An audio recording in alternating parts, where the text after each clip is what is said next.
When I injured my ankle, the doctor said I'm not allowed to walk, I'm not allowed to dance. And I was so stubborn. I left the hospital and I went to the rehearsals. I was looking for validation.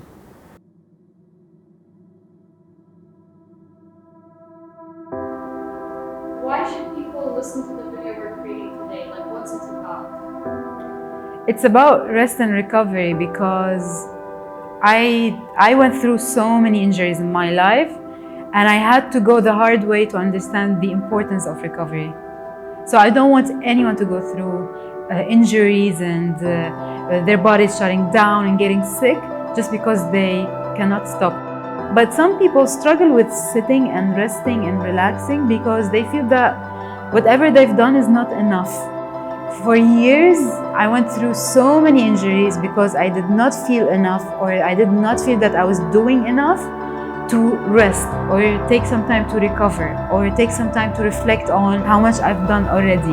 When I injured my ankle, the doctor said I'm not allowed to walk, I'm not allowed to dance, even with crutches. And I was so stubborn. I left the hospital and I went to the rehearsals. I was looking for validation.